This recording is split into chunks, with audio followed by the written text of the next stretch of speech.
Assalamualaikum warahmatullahi wabarakatuh. Perkenalkan, nama saya Abbas. Saya dari Prodi Teknik Industri. Di sini saya akan menjelaskan tentang pemodelan discrete event simulasi, di mana anggota dari kelompok saya terdiri dari Nurholik, Naswardi, dan Iksal.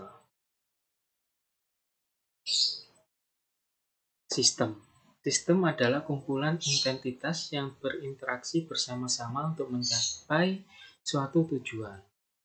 Model itu representasi abstrak dari sebuah sistem aktual.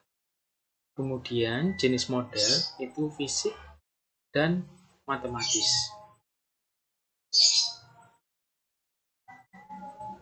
Karakteristik sistem discrete itu ada 3. State adalah deretan variabel suatu keadaan. Sedangkan event adalah kejadian dari sistem fisik yang berubah secara discrete pada titik-titik tertentu.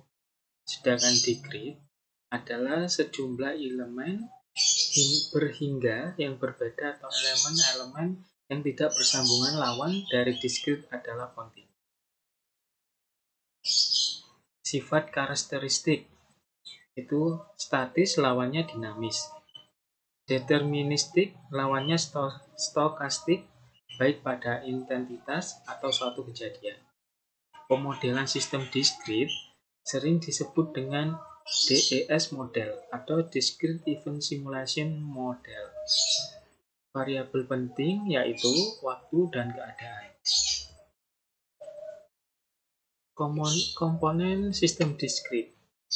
Atribut yang pertama itu variabel keadaan sistem atau sistem state variable, kumpulan variabel yang memuat semua informasi yang diperlukan lengkap dan minimal untuk mendeskripsikan sistem pada waktu tertentu. Yang kedua, intensitas. Suatu objek atau komponen dalam sistem yang membutuhkan representasi secara eksplisit di dalam model. Suatu intensitas pada suatu sistem dapat bersifat dinamik atau statik. Yang ketiga, atribut. Karakteristik dari suatu intensitas. Beberapa atribut dari suatu intensitas dapat berupa variabel keadaan status. Suatu atribut yang berlaku pada suatu observasi mungkin tidak berlaku pada observasi lainnya. Yang keempat, kejadian atau event. Itu suatu peristiwa yang dapat mengubah keadaan sistem. Aktivitas kegiatan dari intensitas dengan rentang waktu yang diketahui secara jelas kapan mulai dan selesainya. Yang keenam, tunda. Kegiatan dari intensitas dengan rentang waktu yang tidak diketahui secara jelas kapan mulai dan selesainya. Clock, variabel yang merepresentasikan total lama waktu simulasi. Aktivitas merupakan salah satu bentuk spesifikasi model rentang waktu. Aktivitas dapat konstan, berubah-ubah secara random mengikuti distribusi statistik. Input dari suatu file atau ditentukan dan dihitung berdasarkan keadaan event. Ada dua hal, event notice sama event list. Event notice, catatan tentang event yang sedang terjadi atau yang akan terjadi. Sedangkan event list disebut juga future event list.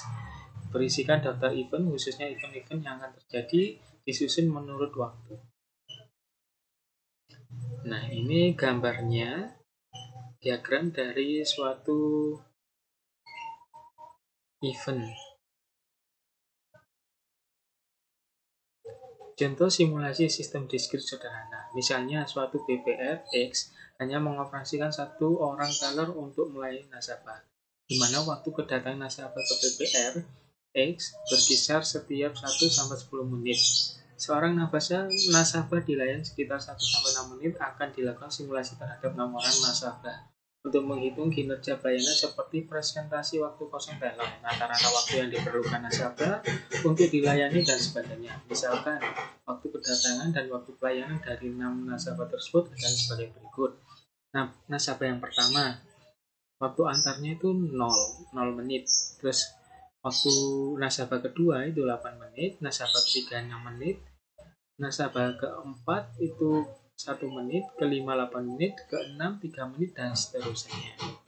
Untuk nasabah pertama, waktu pelayanannya 4 menit.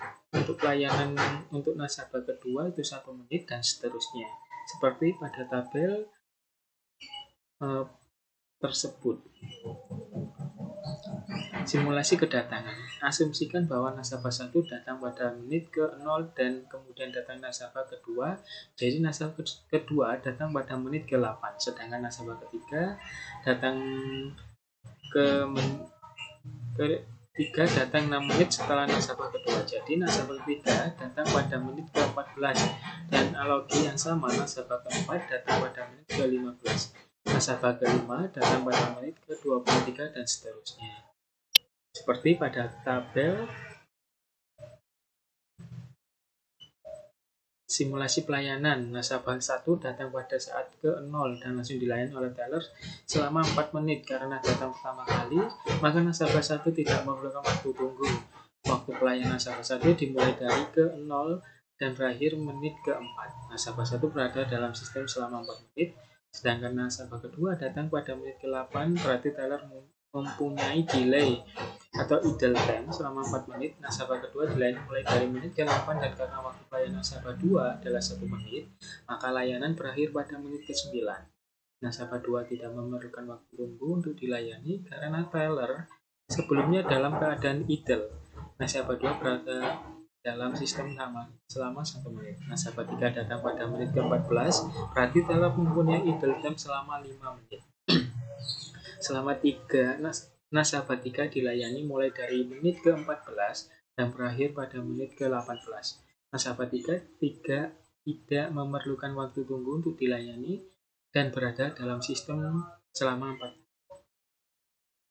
Simulasi pelayanan seperti pada tabel ini, jumlah waktu pelayanan itu ada 18 menit, jumlah waktu tunggu antriannya 3, jumlah waktu dalam sistemnya 21, jumlah waktu idle teller 12, waktu selesai dilayani terakhir 30.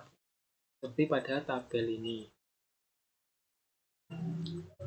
Nah, rata-rata dari tabel tersebut, rata-rata waktu tunggunya 3/6 atau setara dengan 0,5 menit.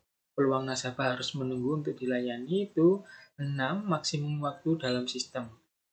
6/6 atau sama dengan 100% atau 1. Rata-rata waktu yang dibutuhkan nasabah dalam sistem itu 21/6 sama atau setara dengan 3,5 menit.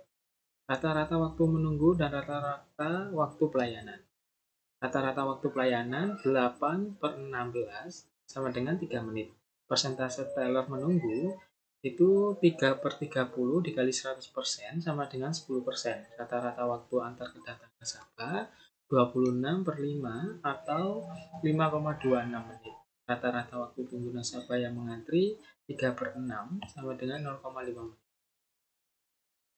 Hasil. Berdasarkan hasil simulasi tersebut, tampak bahwa sistem pelayanan nasabah pada PPRX belum bagus, sebab jumlah nasabah yang harus mengantri untuk mendapatkan pelayanan terhitung sangat tinggi, yaitu 100%, walaupun tingkat menganggur bagi teller hanya 10%. Terima kasih. Sekian penjelasan tentang saya. Kurang lebihnya saya mohon maaf. Assalamualaikum warahmatullahi wabarakatuh.